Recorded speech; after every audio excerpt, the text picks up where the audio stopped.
Tensions are spiraling between Washington and Caracas, but Venezuela's Nicolás Maduro is putting on a show of both military defiance and calls for peace.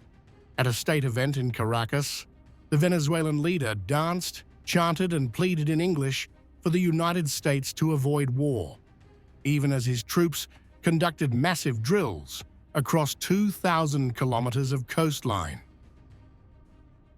Not war, not war, not war. Just peace, just peace, just peace, forever, forever, forever. Peace forever. No crazy war. No a la guerra loca. No crazy war, no crazy war. Please, please, please. Yes, peace, peace forever, peace forever. Victory forever defeats. Victory forever defeats. Cubierto el 100% de... Venezuela mobilizes along coastline. Behind Maduro's theatrical peace plea lies a serious mobilization. For 10 weeks, Venezuelan forces have been running what Caracas calls anti-imperialist drills after U.S. warships appeared in Caribbean waters under President Trump's anti-narcotics mission. We have all the heavy weaponry equipment that, fortunately, President Chavez bought for the country. Thanks to President Putin, thanks to Russia, thanks to China, and thanks to many friends in the world, Venezuela has equipment to guarantee peace. And during these 10 weeks of imperialist threats of psychological war, we have been with serenity and tranquility doing our homework, fulfilling our duties. No one messes with Venezuela. Maduro has now gone further, revealing that Venezuela holds 5,000 Russian-made IGLA-S man-portable air defense missiles deployed nationwide. He warned that these Russian weapons guarantee peace and stability, but also make the country an impregnable fortress.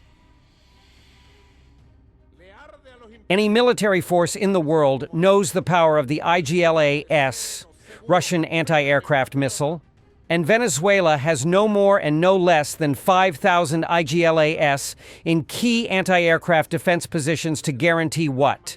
Peace, stability, the tranquility of our people, more than 5,000, and the ranch burning. Those who understood, understood. As U.S. surveillance reportedly intensified, Maduro declared his homeland impregnable. He said thousands of IGLA-S operators are positioned across every corner of the country, ready for what he calls accurate targeting against any invader. These simulation systems, they place us in a situation of good marksmanship by thousands of IGLA-S operators that we have even on the last mountain, even in the last village, even in the last city you could not imagine across Venezuelan territory, from north to south, from east to west. It must be an impregnable homeland that no one messes with Venezuela, and we do not mess with anyone. Trump hits back, denies B-1 flights. In Washington, President Donald Trump denied reports that the U.S. flew B-1 bombers near Venezuelan airspace, but his denial came with fury. He accused Maduro's regime of sending prisoners and drugs into America, warning that the days of open borders are over. No, it's not accurate. No, it's false. But we're not happy with Venezuela for a lot of reasons, drugs being one of them, but also they've been sending their prisoners into our country for years under the Biden administration. Not anymore. We have a closed border. We had actually nobody for the last 4 months, I guess 5 months. They say they report nothing. They report zero. I don't know if that can be possible, but we'll accept it, right, fellas? But we have closed borders. We have people coming into our country, but they only come in legally.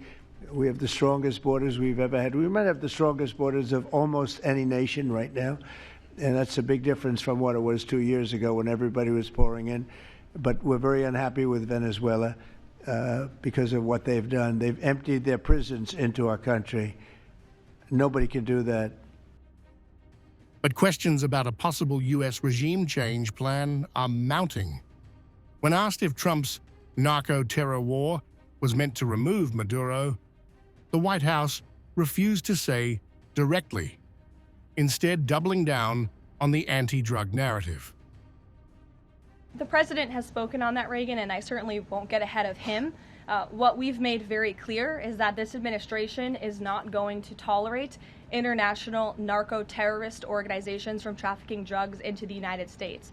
And these cartels over time have grown more armed, well-organized, and violent. They have financial means, sophistication, and capabilities needed to operate in the way this administration has. And they have illegally caused the deaths of tens of thousands of American citizens each year. So that's where we are right now with respect to Venezuela, but also any country that is sending purposefully illegal narco-terrorists to the United States of America to bring illegal drugs. So far, Maduro says peace forever. Trump says no bombers, and the White House says no regime change.